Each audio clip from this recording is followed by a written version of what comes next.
1절에서 8절까지 말씀을 보도록 하겠습니다.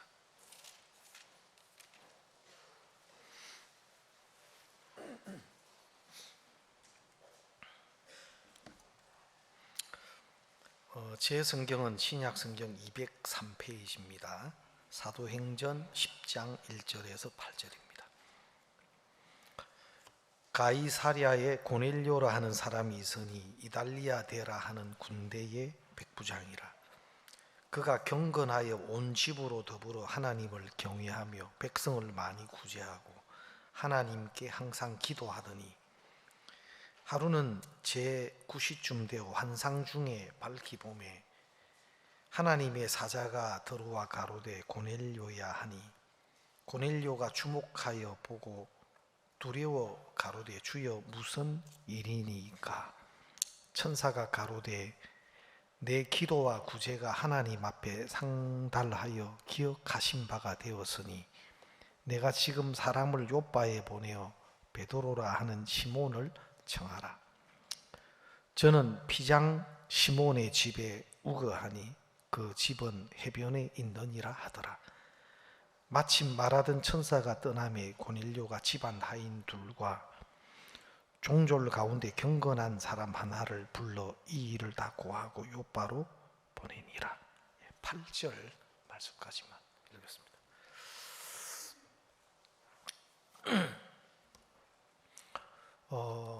성경은 기존 우리가 가지고 있는 우리 생각과 다른 말씀들을 많이 나타내고 있습니다. 그래서 목사님, 하나님은 이사야서 55장에 보면은 내 생각은 너희 생각과 다르고 내 길은 너희 길과 달라서, 그래서 우리가 가지고 있는 생각과 하나님이 가지고 계신 생각은 다르다. 너희들의 길과 하나님의 길은 다르다. 그렇게 성경은 우리에게 말씀하고 있습니다. 그래서 우리가 성경을 이제 읽을 때 그 성경의 내용을 먼저 정확하게, 그 줄거리를 정확하게 아는 게 중요합니다. 기본적으로 성경에서 말하고 있는 그 내용을 정확하게 이렇게 파악하는 게, 이해하는 게 중요하고, 두 번째로는 그 내용을 통해서 하나님이 우리에게 무엇을 말씀하시고자 하시는가 하는 그 성경에 나타난 그 내용 안에 담고 있는 하나님의 마음, 그 내용을 통해서 지금 우리에게 하나님이 무엇을 말씀해 주고 싶어 하시는가 하는 그 마음을 우리가 발견하는 게 중요합니다. 그리고 세 번째로는, 그러면 그 성경에서 담고 하나님 우리에게 말씀해 주시고 싶어 하는 그 하나님의 마음이 지금 내가 처해 있는 내 삶에 어떻게 적용되어야 하나, 하나님이 우리에게 지금 알려주시고자 하는 그 마음이 지금 내 삶 속에서 어떻게 하나님이 이 무엇을 원하시고 어떻게 하기를 원하시나 하는 그 내 삶과 연결되어서 그것이 성경에서 이야기해 주시는 그 하나님이 원하시고 기뻐하시는 방향으로 내 삶이 조율이 될 때 그 사람이 성경을 가장 올바로 또 유익하도록 받아들이는 사람이 되는 겁니다. 그래서 이 성경 속에 있는 하나님의 마음을 정확하게 발견하는 것은 굉장히 중요해요. 마태복음 20장에 보면 그 포도원 품꾼의 이야기가 나오는데, 품꾼들을 이른 아침 일찍부터 그 포도원에 들여보내려고 그 주인이 이 길거리로 나가서 사람들을 이제 포도원에 들여보냅니다. 들여보내는데 그 이른 아침 일찍 포도원에 이제 들어온 사람이 있고 제3시, 6시, 9시, 11시, 11시 같은 경우는 우리 시간으로 하면 오후 5시가 됩니다. 뭐 3시 같으면 이른 아침 일찍은 보통 일찍이죠. 뭐 보통 이런 일반적으로 이런 일을 하는 분들 뭐 출근 시간은 좀 정해져 있지만 이런 노동일이나 용역일이나 이런 일은 보통 6시에 거기 나가요. 6시에. 그래서 일찍 나가고 그 다음에 3시, 이제 우리 시간으로 9시, 또 9시, 뭐 12시는 뭐 사실은 9시, 12시는 사실은 평범하게 일할 수 없는 타임입니다. 벌써. 그 다음에 9시, 11시는 오후 5시인데 11시에 나가서 그 포도원에 들여보낸다. 이거는 좀 이 세상 기준하고는 맞지가 않습니다. 근데 이제 중요한 것은 그 포도원에 들어온 사람의 마음은 제각각 달라요. 어떻게 보면은 이른 아침이나 아니면 3시나 6시나 9시나 11시는 포도원에 들어온 사람의 어떤 마음의 위치, 마음의 상태를 우리에게 보여주고 있지 않나. 근데 이제 여기서 더 중요한 건 뭐냐면 그 포도원을 다 만들어 놓고 그 포도원의 사람들을 들여보내고자 하는 그 포도원 주인의 마음입니다. 그래서 포도원 주인의 마음은 뭐냐? 주인이 다 만들어 놓은 이 포도원 안에 들여보내서 그 주인의 것으로 이 품꾼들을 살게 하고 또 은혜를 입혀주고 싶은 겁니다. 그 품꾼들만 아니고 품꾼들과 함께 딸린 그 가족들, 자녀들. 그래서 이 마음은, 포도원 주인의 마음은 주인이 준비한 그 포도원 안에서 은혜를 입혀주고 싶은 겁니다. 그것이 성경에서 지금 우리에게 하나님이 보여주시고자 하는 그 마음이에요. 그걸 어떻게 알 수 있냐? 이른 아침 일찍부터 나가서 계속 포도원 안에 품꾼들을 들여 보내고자 하는 겁니다. 이 주인이. 그리고 주인의 마음은 은혜를 입혀주고자 하는 겁니다. 왜? 제일 나중에 11시에 오후 5시에 나중에 보면 1시간만 일하였거늘 한 걸 보면 아마 그 포도원에 마치는 그 시간이 12시인 것 같아요. 11시에 들어온 사람이 1시간만 일했다 하는 걸 보면 그럼 아마 저녁 6시에 그 포도원이 종료가 되는가 봐요. 물론 뭐 일하는 개념은 아니지만 근데 11시에 들어온 사람에게 한 데나리온을 포도원 주인이 주었단 말입니다. 근데 그거는 있을 수가 없는 겁니다. 그것은 뭐 일적인 관계가 아닌 거예요. 11시에 들어온 사람에게 한 데나리온, 그것은 보통 아침 일찍부터 그 마칠 때까지 하루 종일 일을 한 품삯이 그 당시 한 데나리온이었는데, 한 데나리온을 이래 주는 것은 어떤 이 사람이 뭐 일을 하루 종일 품삯 받을 만한 일을 했기 때문이 아니고, 그 한 데나리온은 은혜를 입히려고 그들을 포도원에 불른 그 주인의 마음을 그대로 보여주고 있는 겁니다.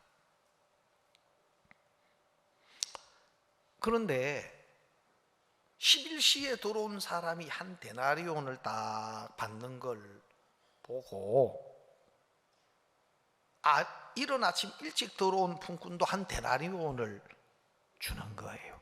근데 이제 이 일찍 들어온 품꾼이 그 한 데나리온을 주는 그 주인을 보면서 막 불평이 되고 원망이 됐어요.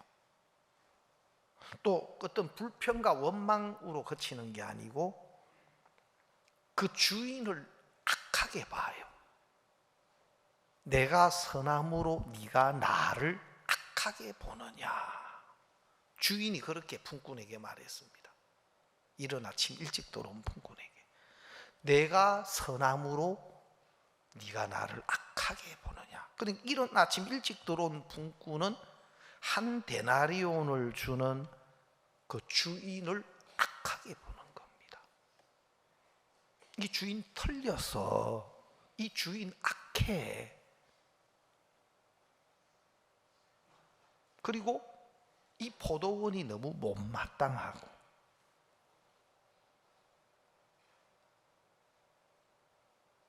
이 포도원은 너무 부당한 곳이야.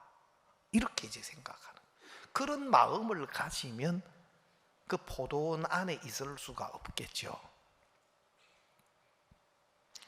그러면 이제 문제는 뭐냐면, 물론 이제 이 이른 아침 일찍 들어온 품꾼은 자기 눈으로, 자기 기준으로 볼 때 11시에 들어온 사람과 비교가 안 되는 겁니다.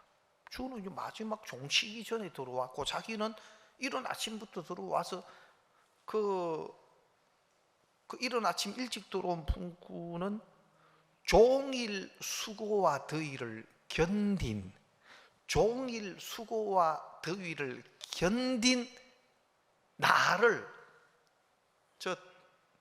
11시 끝자락에 들어와가 턱걸이로 들어와가지고 지금 한 것도 없이 한 데나리온을 주는 저 사람하고 자기를 같이 취급했다, 이 말입니다. 다시 말하면 이른 아침 일찍 들어온 품꾼은 그 11시에 들어온 품꾼하고는 같을 수가 없는 거예요. 나는 그렇게 대우하면 안 되지. 나는 다른 것이요. 말하자면 이제 그런 마음인 거예요. 아니, 나를 어떻게 저 11시에 들어온 저 사람하고 같이 봐. 어디서 좀 들어본 소리입니까? 예? 혹시 뭐 그런 소리가 좀 들리지 않던가요? 여러분 속에서? 예. 근데 11시에 들어온 사람과 이른 아침 일찍 들어온 사람의 차이는 인간의, 사람의 기준으로 보면은 그게 굉장히 크게 보일 수 있습니다. 그러나 신앙의 세계는 세상의 기준이나 어떤 개개인의 사람의 기준이 아니고 하나님의 말씀과 하나님의 마음이 기준이 돼야 되는 겁니다. 그럼 하나님의 기준으로 딱 보면 이른 아침 일찍 들어온 사람이나 11시에 들어온 사람이나 다 아닌 사람이에요. 다, 모두 다 제3시, 6시, 9시 사람도 다 아닌 것입니다. 이른 아침 일찍 들어온 사람도 주인의 눈으로 볼 때 주인의 은혜가 아니면 안 되는 사람입니다. 지금 포도원 주인의 눈에 볼 때는 전부 아닌 사람이고 전부 주인의 은혜 없이는 될 수 없는 사람이고, 근데 자기 기준이 또 자기 기준으로 다른 사람을 비교하는 이런 것들이 그 기준 안에서 자기는 나은 사람이 되고 자기는 괜찮은 사람이 되고 또 자기는 옳은 사람이 되는 겁니다. 정말 하나님의 말씀과 하나님의 눈앞에 서면 신앙은 자기 기준 속에 있어야 되는 것이 아니고 우리 모두는 하나님의 눈앞에 서고 하나님의 말씀 앞에 서야 합니다. 저는 제가 목사님께서 우리 사역자들, 목회자들 이렇게 쭉 교제를 해주시는데 내가 한 번은 우리 목회자들 명단을 두고 한 사람 한 사람 내가 명단을 짚어가면서 내가 한번 체크해 봤다. 근데 나보다 못한 사람이 한 사람도 없더라. 저는 제가 그 말씀을 들을 때 조금 납득이 안 갔어요. 저는 저보다 못한 사람이 많아요. 죄송합니다. 솔직히 그런 마음들이 많이 있었어요. 나도 잘난 사람은 아니지만 나보다 못난 사람들도 많이 보였어요. 근데 목사님이 저렇게 목사님이 겸손하게 당신을 낮추시나 이런 생각을 해본 적도 있어요. 근데 나중에 알게 됐어요. 목사님이 그 사역자 명단 중에 모든 사람보다도 가장 못난 사람이 맞구나. 어느 날 목사님이 하신 그 말씀이 내 마음에 정말 맞는 말씀이네. 그게 정말 맞구나. 그걸 알게 됐어요. 왜? 사람의 기준이나 각각 다른 자기 기준 안에서는 나보다 나은 사람도 있을 수 있고 나보다 못난 사람들도 얼마든지 있을 수 있어요. 그러나 하나님 말씀 앞에 하나님의 눈앞에서 자기가 발견된 사람은 내가 가장 못난 사람이 되더라고. 하나님의 기준 안에 하나님의 눈앞에서 자기가 발견되는 사람은 가장 못난 인간, 가장 추하고 부끄러운 인간, 가장 악한 인간이 되더라고요. 그 가장 악한 인간, 가장 추하고 부끄럽고 못난 인간은 죄를 많이 지어서 깨닫는 게 아닙니다. 큰 죄를 지어서 깨닫는 게 아닙니다. 그거는 하나님의 말씀 앞에서 하나님 앞에 서서 하나님의 눈 앞에서 자기가 발견된 사람에게서 나올 수 있는 고백이고 하나님 앞에서 자신이 발견된 사람에게서 고백될 수 있는 감정이고 그런 겁니다.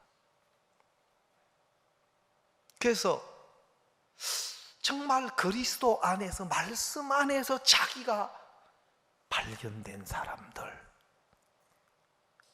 그런 사람에게서는 어떤 나타난 것으로 눈에 보이는 형편으로 다른 사람들과 비교한 것에서 나오는 자신에 대한 평가가 아니고 하나님 눈앞에서 발견된 자기를 이야기하게 되는 겁니다.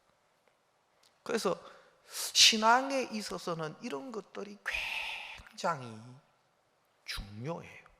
그리고 그것이 정확하게 말씀 안에서 하나님의 눈앞에서 발견된 자신이 정확하게 서 있으면 적은 것 하나하나도 내 것이다, 내가 괜찮다, 내가 잘났다, 내가 잘했다, 그렇게 말할 수가 없는 겁니다. 여러분, 성경에 오늘 사도행전 10장을 제가 읽었는데, 이제 이 사도행전 10장에서도 보면 이 고넬료는 의인이요 그러거든요. 고넬료는 의인이요, 백부장 고넬료는 의인이다 하고 그 보낸 하인과 종절들이 베드로에게 이야기하는 이야기가 나오죠. 그 뒤쪽에 한번 볼까요? 22절에 보면 저희가 대답하되 백부장 고넬료는 의인이요 하나님을 경외하는 자라. 유대 온 족속이 칭찬하더니 저가 거룩한 천사의 지시를 받아 너를 그 집으로 청하여 말을 들으려 하느니라. 고넬료는 의인이고 하나님을 경외하는 자고 온 유대 족속이 칭찬하고 거룩한 천사의 지시까지도 받고. 여러분, 이 성경으로 말하면 오늘 읽었던 22절의 말씀으로 보면 고넬료는 A급 신앙 등급을 만약에 매긴다면 A급, 아니 A뿔 알겠습니까? 야, 성경에 의인이라 했네. 여러분, 우리가 그 앞에 한번 보면 사도행전 10장 1절에 보면은 가이사랴의 고넬료라 하는 사람이 있으니 이달리아 데라 하는 군대의 백부장이라. 2절 그가 경건하여 온 집으로 더불어 하나님을 경외하며 백성을 많이 구제하고 하나님께 항상 기도하더니. 이 고넬료를 보면 이 고넬료는 굉장히 경건하고 온 집으로 하나님을 경외하고 아주 하나님을 공경하고 또 하나님을 두려워하는 마음으로 하나님을 섬기는 걸 경외한다 그래요. 또 백성을 많이 구제하고 하나님께 또 항상 기도하고 또 온 유대 이스라엘, 이 사람은 로마 사람인데 이방인인데 그 나라에 사는 온 유대 민족들로부터 칭송을 받는 사람이라, 칭찬을 듣는 사람이라. 그러니까 외형적으로 신앙의 모든 모양은 다른 사람들과 비교하면은 진짜 A급 신앙이에요. 그리고 다른 사람이 고넬료를 의인이다 그렇게 칭할 만큼 모범적이고 좋은 신앙의 모양을 가지고 있어요. 그런데 그것은 하나님의 기준은 아닙니다. 왜? 성경의 로마서 3장 10절에 보면 의인은 없나니 하나도 없으며, 의인은 없나니 하나도 없으며.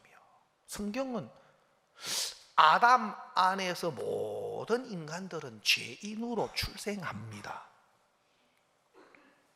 로마서 5장 12절 말씀에 보면 한 사람으로 말미암아 죄가 세상에 들어오고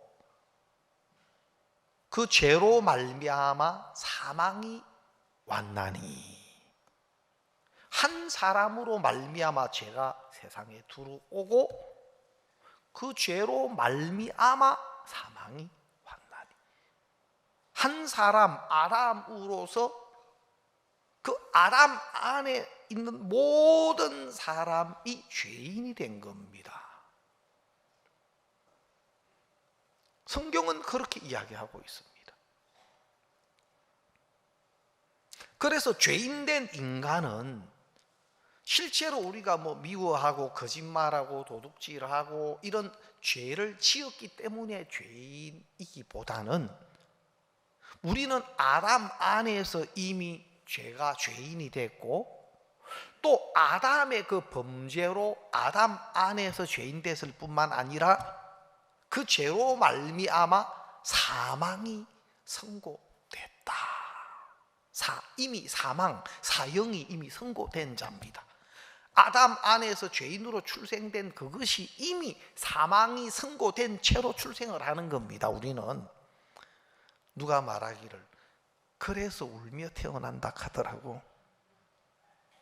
사형 선고를 태어나면서부터 사형 선고를 사망의 선고를 받은 죄인으로 출생을 하는 겁니다. 그래서 실제로 우리에게 나타나는 미움이나 거짓말이나 도둑질이나 이런 것들은 행악의 종자로 죄인으로 출생된 우리에게서 나타나는 죄의 정상일 뿐입니다. 그건 우리가 죄의 나무고 아담 안에서 사망이 선고된 죄인임을 깨우쳐 주기 위해서 하나님이 정상으로 드러내시는 겁니다. 그래서 실제로 뭐 죄가 조금 드러나고 많이 드러나고 그것은 우리 어떤 존재, 하나님 앞에 죄인된 우리 자신에 대한 어떤 근본적인 어떤 그런 것들을 희석시킬 수 있는 조건은 아니에요. 이미 우리는 말씀 안에서 죄인으로 출생이 되는 겁니다. 그리고 죄인으로 출생된 인간은 하나님이 정하신 법, 율법을 절대로 지킬 수가 없어요. 성경에 보면은 로마서 5장에 마태복음 5장에 보면 너희 의가 바리새인과 서기관들보다 낫지 못하면 결단코 천국에 들어가지 못하리라.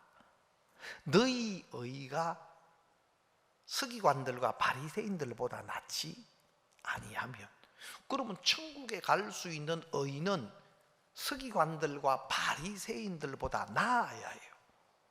여러분, 이 바리새인들은 최고의 율법을 근거로 율법을 준수하고 또 하나님을 잘 섬기는 사람의 대표적인 직책입니다. 이 바리새인들은 어떻게 보면 인간으로서 율법에 가장 근접하다고 할 수 있는 어떤 종교적인 외형적인 모양을 가지고 사는 사람들의 이름이 바리새인입니다. 그 당시 서기관들, 율법사들.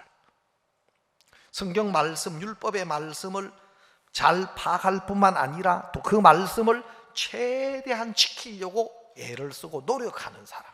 그래서 누구에게나 그 당시 사람들에게는 존경을 받았는데 예수님은 말씀하십니다.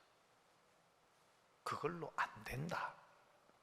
너희 의가 서기관과 바리새인들보다 낫지 아니하면, 나아야, 같아도 안 된다는 겁니다. 그러니까 바리새인 서기관보다 더 나아야 되는 겁니다. 바리새인과 서기관보다 더 나은 의는 믿음으로 난 의밖에 없는 겁니다. 행위에게서 인간이 행위로서 할 수 있는 최고의 위치의 의가 바로 서기관들과 바리새인들, 율법사들이 하나님 앞에 보이는 모양인데, 그것으로는 안 되고 그것보다 더 나아야 하는데, 그것보다 더 나은 의는 그것은 행위에서 나는 것이 아니고 하나님이 우리를 위해서 준비하신 예수 그리스도의 대속의 은혜, 예수님을 통해서 값없이 우리의 모든 죄를 사하시고 율법이 요구하는 완벽한 율법의 요구를 예수님의 십자가의 죽음으로 대신하시고 율법의 요구를 이루셔서 이제는 율법 앞에서도 흠이 없는 자로 예수님이 완벽한 대속을 십자가에서 이루어 놓으셨습니다.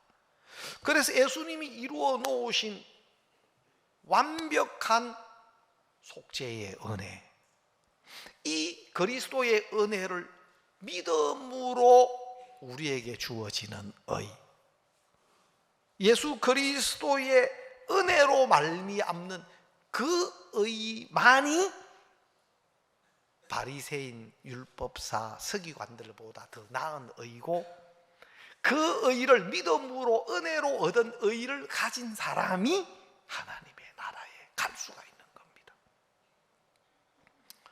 여러분, 성경에 보면 사도 바울이 율법의 의로는 흠이 없었다 하는 그런 표현을 해요. 간증을 하면서. 사실 그 율법의 의라는 것도 여러분, 사람들이 자기 기준으로, 자기 생각으로 자꾸 어떤 기준들을 만들어가요. 하나님의 기준과 다른 기준들, 성경이 말하는 기준과 다른 기준들을 만들어가요. 그래서 실제 바리새인과 서기관들은 율법을 지켰다 하는데, 그러나 실제로는 성경에 근거해서는 절대 지킬 수도 없고 지키지도 못했어요. 성경에 온 율법을 지키다가 하나에 그치면 모두 범한 자가 되나니. 야고보서 2장 10절에 보면 그렇게 이야기해요. 온 율법을 지키다가 하나에 그치면 모두 범한 자가 되나니. 살인하지 말라 하시니가 간음하지 말라 하셨은즉 간음하지 아니하여도 살인하면 율법을 범한 자가 되느니라. 자, 살인하지 말라 하신 간음하지 말라. 살인 안 해도 간음하면 율법을 범한 자. 간음 안 해도 살인하면 또 율법을 범한. 살인 안 하고 간음 안 해도 도둑질하면 율법을 범한 자. 살인 안 하고 간음 안 하고 도둑질 안 했는데 욕을 하면 욕. 그러니까 성경에 총 613가지의 계명이, 모세오경에 있는 법을 전부 다 추려보면 613가지가 돼요. 중세 저명한 율법학자, 라비오 율법학자인 마이모니데스라는 그 랍비가 모세오경 안에 있는 모든 법을 다 정리했어요. 그래서 무엇을 하지 말아라 하는 법이 365개.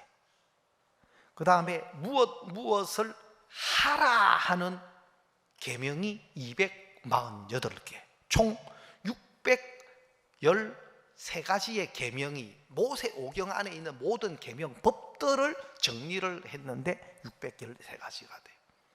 그래서 이것을 언제부터? 태어나면서부터 죽을 때까지 한 번도 어기지 않고 이것을 다 지켜야 율법을 지켰다고 인정을 받을 수 있어요. 그런데 아담 안에서 죄인으로 출생된 인간은 절대로 그 법을 지킬 수 없다 하고 하나님 이야기를 하신 겁니다. 또 실제 율법은요, 우리가 지킬 수 없는 법을 줘. 왜? 죄를 깨우치기 위해서, 우리가 안 되는 걸 깨우치기 위해서 주신 법이기 때문에 모든 입을 막고 하나님의 심판 아래, 죄 아래 우리를 가두어두기 위해서 율법을 주신 겁니다. 그래서 율법은 우리로 하여금 하나님 앞에 설 수 없는 죄인인 것을 깨우쳐 주기 위해서 주신 법이기 때문에 율법 전체는 하나도 사실은 우리는 지킬 수 없는 사람인 거예요. 그런데 내가 어려서부터 다 지켰나이다. 부자 청년이 예수님 앞에 나와서 그렇게 했죠. 내가 이 율법은 내가 어려서부터 다 지켰나이다. 예수님이 그 소리를 들을 때 어떻게 보이겠습니까? 야, 웃긴다. 지킬 수 없는 법을 줬는데 그걸 통해서 진짜 자기 부족함과 자기의 악함과 자기의 죄인됨을 깨우쳐 주기 위해서 주신 법을 어려서부터 다 지켰나이다. 하나님의 법을 그대로 그대로 받는 게 아니고 자기 안에서 그 율법의 기준을 낮추고 변형시켜 가지고 자기 스스로 율법을 지킨 자가 돼버리는 겁니다. 그 기준을 자기화시켜 가지고 하나님이 말씀한 말씀 그대로가 그 마음의 기준이 되어 있는 게 아니고 자기 스스로 합리화를 시키고 그 법을 자기 스스로에 맞도록 그렇게 변형시켜서 자기들은 율법을 지킨 사람이 되는 겁니다. 바리새인, 서기관들, 율법사들이.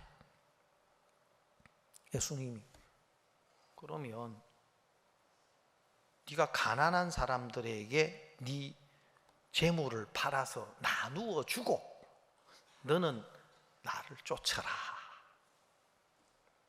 다 지켰다는 그 율법 부자 청년에게 네 재물을 다 가난한 사람에게 나누어 주고 너는 나를 쫓아라 하니까 그 말씀 한마디에 벌써 여러분 내 이웃을 내 몸처럼 사랑하면 그게 뭐가 문제가 됩니까? 예? 근데 재물이 많은 거로 근심하며 떠나가요 예수님. 예수님 말씀 한마디에 율법을 지키지 못하고 지킬 수 없는 자신이 드러나는데도 자기는 어려서부터 다 지켰다라고 생각하고 있는 겁니다. 여러분 마태복음 5장에 보면 그 당시 율법사들, 그 당시 바리새인들, 서기관들 나름 하나님 앞에 산다고 하는 사람들이 자기는 율법을 잘 지키는 사람으로 자기화시켜서 착각을 하고 있는 겁니다. 그래서 예수님이 다시 율법에 대한 더 세밀하고 정확한 말씀을 해주셔요. 마태복음 5장에 보면 우리 그 한 부분 볼까요? 마태복음 5장을 한번 보겠습니다. 마태복음 5장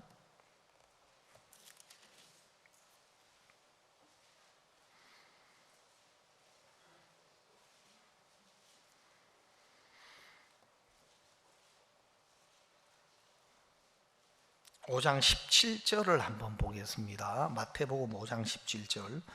내가 율법이나 선지자나 폐하러 온 줄로 생각지 말라. 폐하러 온 것이 아니요 완전케 하려 함이로다. 18절. 진실로 너희에게 이르노니 천지가 없어지기 전에는 율법의 1.1획이라도 반드시 없어지지 아니하고 다 이루리라. 조금 뛰어넘겠습니다. 20절. 내가 너희에게 이르노니 너희 의가 서기관과 바리새인보다 더 낫지 못하면 결단코 천국에 들어가지 못하리라. 옛 사람에게 말한 바 살인치 말라. 누구든지 살인하면 심판을 받게 되리라 하였다는 것을 너희가 들었으나 나는 너희에게 이르노니 형제에게 노하는 자마다 심판을 받게 되고 형제를 대하여 라가라 하는 자는 공회에 잡히게 되고 미련한 놈이라 하는 자는 지옥불에 들어가게 되리라. 자, 살인치 말라 율법에 했는데 대부분 살인 안 했다고 생각하죠. 그죠? 바리새인 서기관이 나 살인하지 말아라 하는 계명을 지켰다고 생각하지 자기가 살인하지 말아라 하는 계명을 어겼다고 생각 안 해요. 살인을 안 했으니까. 근데 예수님이 뭐라고 말씀하시냐면 자, 살인치 말라. 누구든지 사람 심판을 받는 너희가 들었거니와 형제에게 노하는 자마다 심판을 받게 되고 똑바로 잘 들으세요.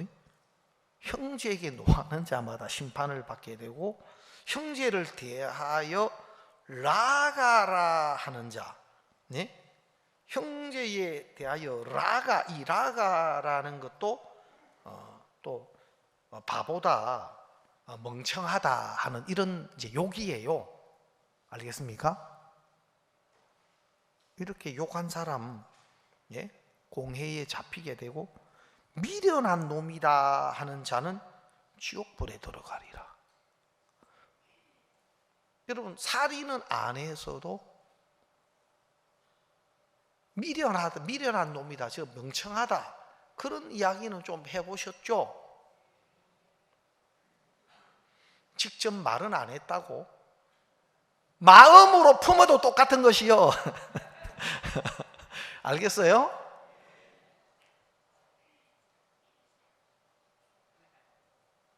꼭 미련한 놈이라 직접 말을 안 내뱉었어도 속으론 따나 저 멍청하네. 그러면 그것이요. 알겠습니까? 예수님은 마음의 세계를 더 세밀하게 이야기하시는 겁니다. 또 27절에 보면 또 가늠치 말라 하였다는 것을 너희가 들었으나 나는 너희에게는 여자를 보고 음욕을 품는 자마다 마음에 이미 가늠치 말라 했는데 나 가늠을 안 했는데, 율법사들은 그렇게 생각합니다. 한 번도 그렇게 가늠한 적이 없어, 나 율법을 지켰어. 그런데 예수님이 마음에 음욕을 품는 자마다 마음에 이미 가늠하였느니라, 이것이 지금 하나님이 우리에게 이야기해 주고 싶은 율법의 진짜 내용, 의미는 이거다. 사람들이 전부 하나님의 그 말씀의 진정한 의미를 모르고 자기 스스로 합리화시키고 자기 스스로 그거를 낮추어서 자기는 지켰다라고 스스로 그 자기 체면에 빠지는 겁니다. 29절, 만일 내 오른눈이 너로 실족해 하건 빼어내버리라. 내 백체 중 하나가 없이 온몸이 지옥에 던지우는 것보다 유익하며, 또한 만일 내 오른손이 너로 실족해 하거든 찍어내버리라. 내 백체 중 하나가 없어 온몸이 지옥에 던지우지 않는 것이 유익하니라. 저는 제가 그때 마산에 어떤 형제님 한 분 내가 만났는데, 세상에 이분은요 막 하나님 말씀을 지켜야 된다는 그 계속 율법적인 이야기를 들어가지고 진짜 눈을 빼버렸어요. 한쪽 눈을 빼버렸어요. 그런 분도 내가 만났어요. 야, 우리 교회를 일찍 만났으면 얼마나 좋았겠나. 그 한쪽 눈을 뺐는데 눈에 요 안구, 그 인조 안구가 있어요. 그 눈을 넣었다 뺐다 하더라고. 그냥 이렇게 눈을 이렇게 보이진 않지만 그 보기가 그러니까 이제 눈을 넣었다 뺐다. 진짜 눈을 찔러 버렸어. 어떤 사람 말씀 지켜야 된다는 거 되게 강조하는 사람이 있어요. 말씀을 지켜야지 하는 분이 있어요. 큰일 나, 그런 사람들 이런 말씀 보면. 예수님이 빼락했는데 예? 오른손이 범죄하거든 찍어버리라 했잖아요. 예?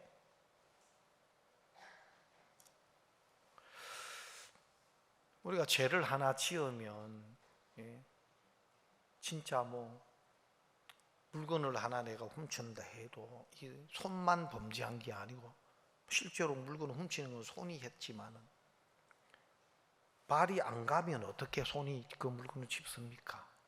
발이 동조를 한 거고, 또 눈이 안 보면 그걸 어떻게 물건을 집어요? 그래 안 그래요?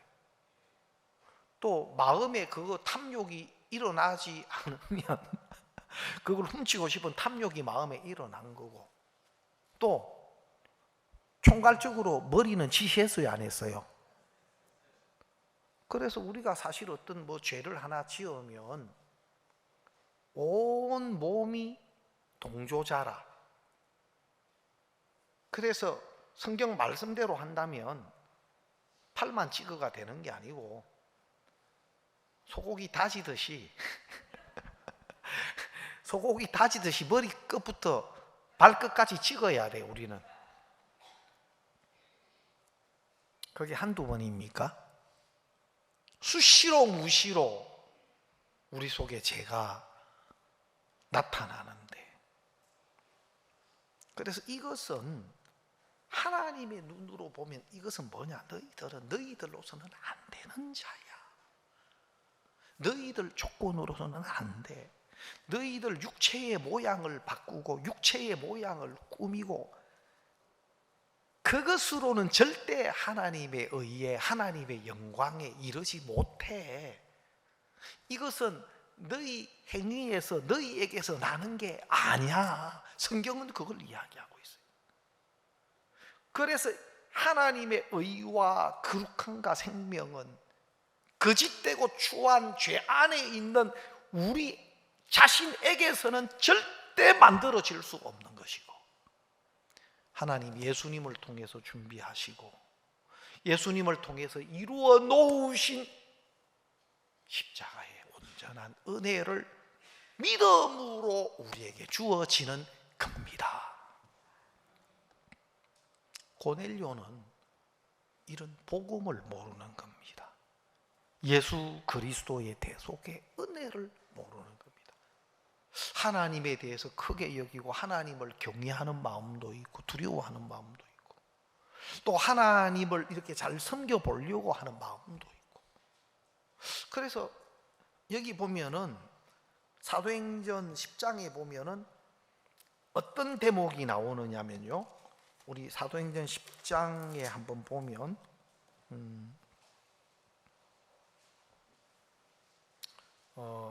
10장 4절에 보면 고넬료가 주목하여 보고 두려워 가로되 주여 무슨 일이니까? 천사가 가로되 내 기도와 구제가 하나님 앞에 상달하여 기억하신 바가 되었으니.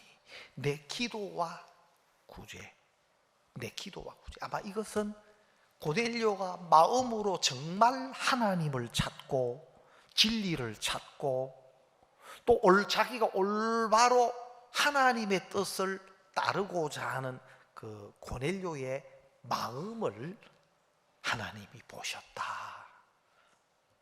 구하는 자에게 하나님 당신을 나타내 주신다고 하신 것처럼, 알겠습니까? 여기가 뭐 착한 행실을 하고 인간적인 어떤 조건보다도 정작 하나님을 향한 그 찾는 마음, 하나님을 구하는 그 마음을 하나님이 들어주시고 받아주시고 진짜 복음을 가진 베드로를 그 고넬료에게 보내주신 겁니다. 그래서 성경에 보면, 자 여기 보면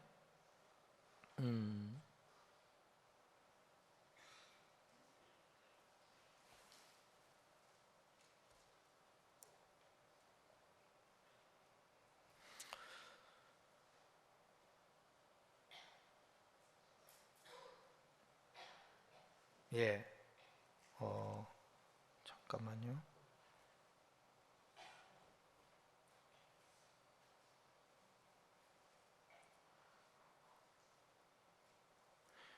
여기 보면은 하나님이 그 베드로를 청해서 말씀을 듣게 하셨다. 성경은 그렇게 이야기하고 있어요. 그래서 구원 얻을 말씀, 이 베드로를 통해서 구원 얻을 수 있는 말씀, 우리가 구원을 얻을 수 있는 말씀은 바로 복음을 말합니다.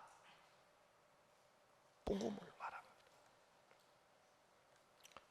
여러분, 큰 교회도 많고 또 이렇게 성경 말씀을 설교하면서 사람들의 마음에 감동을 주고 또 사람들의 마음을 이렇게 이끌고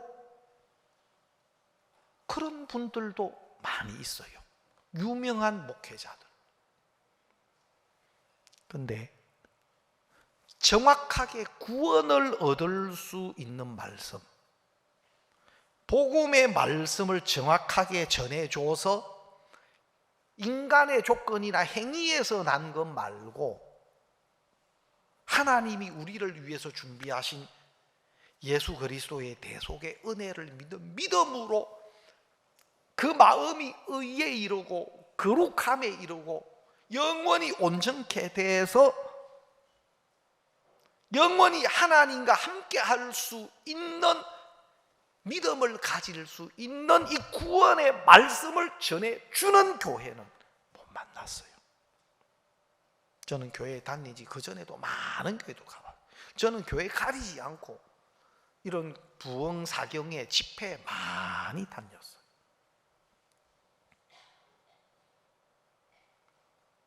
유명한 목사님들 설교도 참 많이 들었어요.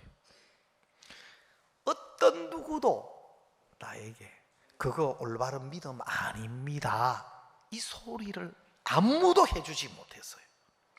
왜 그런 줄 아십니까? 분별을 못해요. 이 사람이 진짜 거듭난 사람인지 아닌지에 대한 분별도 못해. 이 사람이 진짜 하나님 앞에 설 수 있는 믿음을 가진 자인지 아닌지에 대한 구분도 못해. 구분이 안 되니까 진짜 천국 갈 수 있는 거듭난 믿음을 가진 사람이다 아니다 그렇게 이야기해 주지도 못하고, 구분을 못한다는 것 자체는 그 마음에 분명한 이 복음의 말씀이 없다는 겁니다. 모른다는 겁니다. 모르니까 구분할 수도 없고, 모르니까 그 믿음으로 이끌어 줄 수도 없는 겁니다. 교회를 6개월을 다녀도 죄인, 1년을 다녀도 죄인, 3년, 5년, 10년을 다녀도 여전히 죄 속에 있는 겁니다. 저는 11년째 되던 해에 정말 이 복음을 만나고 하나님을 만나고 하나님이 준비한 의와 거룩함과 생명이 제 마음에 임했습니다.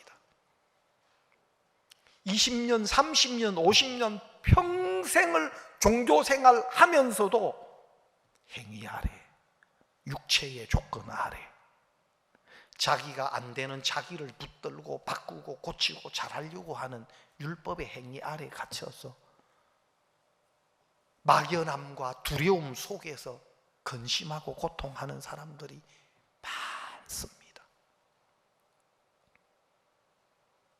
실제로 많은 목회자들이 거듭남의 기준을 몰라요. 베드로가 고넬료에게 가서 쭉 복음을 전합니다. 사도행전 10장에 보면 부름을 받은 이 베드로가 모여있는 고넬료와 그 많은 가족들과 사람들에게 복음을 전해요. 예수 그리스도가 바로 하나님 우리를 위해 준비하신 그리스도시다. 그분이 우리를 위해서 죽고 사흘 만에 살아나셨고, 이 예수님이 이루어 놓은 십자가의 대속의 은혜를 믿음으로 우리가 죄사함을 받는다 하는 복음을 전해요. 그리고 말씀을 듣는 그 사람들에게 하나님의 성령이 임해요. 여러분, 제가 구원을 받고 난 뒤에 너무 감사해요. 이렇게 분명하고 이렇게 명확한데도 이게 가리워져 있는 거예요.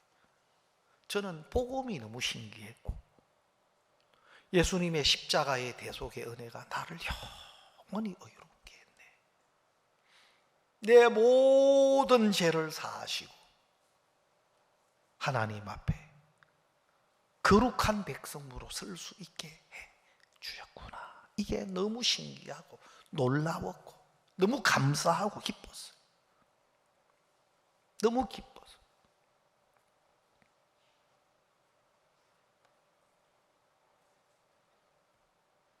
아무도 이 복음의 말씀을 전해주는 사람을 만나지 못해요. 유명한 목사님들은 내가 많이 만나봤어. 근데 복음은 없어요. 복음을 전해주지도 못해요. 그리고 이 사람이 정작 하나님 앞에 설 수 있는 믿음을 가진 자인지 아닌지에 대한 구분도 없어요. 그래서 죄 속에 있다가 죄인으로 갈등 속에 있다가, 그러나 이제 직분을 받고 뭐 교회 가면 집사님, 또 권사님, 장로님, 뭐 이런저런 교회 직분을 받고 연륜이 쌓여가면 거기에 맞는 신앙의 모양을 또 장착해 가야 되잖아요. 가야 돼요. 그러면 점점 정말 내적인 변화, 내적인 하나님으로부터 온 은혜와 믿음 없이 직분에 걸맞는 어떤 신앙의 모양을 자꾸 갖추어 가다 보면은 외형적인 종교인이 돼가고 나중에는 위선자가 돼가야 되는 거라. 위선자가 돼가야 되는 거. 이게 너무너무 안타깝고, 하나님이 저를 이렇게 정말 내가 꼭 저는 고넬료에도 미치지도 못해요. 조금 착했어. 예? 착한 죄인. 예? 조금 저는 착하게 죄를 지은 거죠. 예. 조금 고넬료처럼 그렇게 살려고 했고, 그런데 하나님이 불쌍히 여기셔서 정말 이 복음을 만나고 하나님이 창세 전에 준비한 그리스도 안에 있는 의와 거룩함과 은혜로 주어지는 믿음으로 말미암는 이 의와 거룩함과 영원한 생명이 되게 주어졌고, 또 여러분 교회 안에서 너무 감사한 것이 구원을 받고 난 뒤에도 하나님이 이 복음에 오직 의인은 믿음으로 말미암아 살리라 했는데, 여러분 의인 되는 것도 믿음으로 돼요. 우리 행위로 되고 우리 조건으로 되는 게 아니에요. 의인도 믿음으로 되지만 오직 의인은 믿음으로 말미암아 살리라. 의인이 믿음으로 살수, 죄인은 믿음이라는 걸 몰라요. 믿음을 경험을 못 해본 사람이에요. 믿음의 시작이 내 모든 생각, 내 기억, 내 형편 다 버리고 복음의 말씀을 받아들임으로, 그게 진리로 내 마음에 받아들여짐으로 의인이 되는 거거든요. 그게 믿음의 시작이고, 그렇게 믿음으로 구원받은 사람도 실제로 삶 속에서 또다시 복음만 아니라 내 삶에 주어진 하나님의 말씀이 실상인 세계로 우리를 계속 이끌어 가시는 거라. 성경에 보니까 왜 이 베드로를 고넬료에게 보냈냐? 다른 사도들도 있을 텐데 하나님이 이 베드로가 사도고 또 앞으로 베드로를 통해서 하나님이 하시고자 하는 계획이 있었는데, 베드로도 구원은 받았지만 자기 기준 속에 갇혀 있는 게 있었어요. 그게 뭐냐 하면은 이 유대인이라는 기준, 율법의 기준이 있었어요. 그래서 성경에 보면 사도행전 1장 8절에 벌써 예수님은 오직 성령이 너희에게 임하시면 너희가 권능을 받고 예루살렘과 온 유대와 사마리아와 땅끝까지 이르러 너희에게 너희가 증인이 되리라 하셨어요. 그래서 하나님은 성령이 임하시면 권능을 받고 예루살렘과 온 유대와 사마리아와 땅끝까지 내 증인이 된다. 이것이 하나님의 계획이고 약속이었어요. 그런데 베드로는 유대라는 자기 기준 안에 예수님이 천사의 지시를 받아서 고넬료의 하인과 종졸이 가기 전에 지붕 위에서 기도하는 중에 그 그릇에 부정한 짐승들이 담겨서 보자기 같이 생긴 그릇에 탁 내려오는데 하나님이 잡아먹어라 하니까 내가 어려서부터 이런 부정한 거는 먹지 않았습니다. 하나님이 내가 깨끗게 한 것을 네가 부정하다 하지 말아라. 또 부정한 짐승이 담긴 보자기 같은 그릇이 내려오는데 또 잡아먹어라 하니까 베드로가 나 부정한 거 먹지 않았습니다. 안 먹습니다. 내가 깨끗게 한 것을 네가 부정하다. 3번씩이나. 그러니까 이 베드로가 유대라는 율법의 관념 속에 지금 갇혀 있는 거예요. 내가 깨끗게 한 것을 부정하다지 마라. 그리고 그 사람들이 찾아왔을 때 내가 보낸 사람이니까 저와 함께 가라 하시는 성령의 지시를 받아서 베드로가 고넬료 집에 오긴 오는데 와서 뭐라 하느냐 하면은 유대인으로서 이방인과 교제하는 것이 위법인 줄 아노라. 위법은 위법인데 무슨 연고로 불렀느냐 하면서 베드로가 가잖아요. 그죠?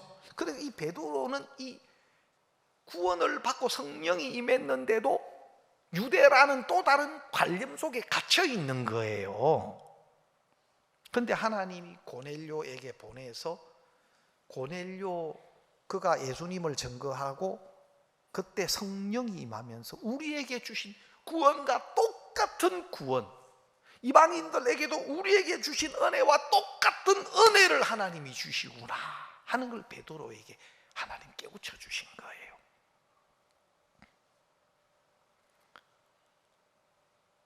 한 번은 사도 바울이 베드로를 책망하는 이야기가 나와요. 베드로가 이방인과 함께 앉아서 식사하다가 유대인들이 오니까 그냥 자리를 피해버려요. 혹시 이방인과 식사하는 것 때문에 문제가 생기고 오해가 생길까 봐. 그래서 사도 바울이 게바를 내가 책망했다, 그 이야기가 성경에 나오는데, 여러분, 우리가 구원을 받고 하나님의 의와 생명을 얻은 자도 모양은 조금씩 다르지만 자기가 살아온 삶의 어떤 그 기준과 그 법, 그 속에 갇혀 있는 게 많아요. 자기가 아는 것이나 경험이나 이런 것에 하나님은 우리를 거기에서 이끌어내시더라고. 거기에서 우리를 이끌어내시더라고. 그래서 일단 우리가 구원 받기 전에 우리 속에 형성되어 있는 그 우리의 생각과 기준에서 하나님 우리를 건져내시고, 이제는 복음만 아니라 모든 하나님이 우리에게 주신 말씀이, 약속이 실상이 되고 진리가 되도록 우리 안에서 우리를 이끌어내시는 겁니다. 그래서 이런 일 저런 일을 통해서 하나님은 우리가 우리 기준 안에, 내 생각 안에, 어리석은 내 틀 안에 내가 갇혀있고 속고 살고 있고 매여 살고 있구나, 이것도 아니구나. 때때로는 구원받고 난 뒤에도요, 구원받고 신앙 안에서 경험한 것들, 신앙 안에서 은혜를 입었던 것들도 또 영적인 기준으로 또 굳어져 갈 때가 있어요. 교회 안에서, 신앙 안에서 내가 은혜를 입고 경험한 그런 것들도 그 경험 안에서, 은혜 입은 것 안에서 또 다른 어떤 기준을 만들 수가 있어요. 그 대표적인 게 노뱀이에요. 노뱀, 노조각. 그것은 하나님의 큰 은혜의 역사였지만 나중에는 그 노뱀 자체가 기준이 되고 우상이 되고, 새롭게, 영적인 것은 새롭게 지금 내가 하나님 앞에 나오고 지금 하나님이 나타내시는 음성을 듣고 그것에 이끌림을 받아가는 것이 영의 인도예요. 그런데 이전에 좋았던, 특별했던 어떤 이런 것들이 우리를 그 안에 가두어서 우리가 신앙 안에서 은혜를 입고 경험했던 것들까지도 우리 안에 어떤 기준이 되고 틀이 되어 버려서 지금 하나님이 나타내시는 음성, 또 하나님의 이끌림을 받을 수 없게 한다면 그것이 이제 더 이상 노뱀이 아니고 노조각, 너우스단이 되는 거예요. 하나님은 그걸 깨뜨리라고 하셨어요.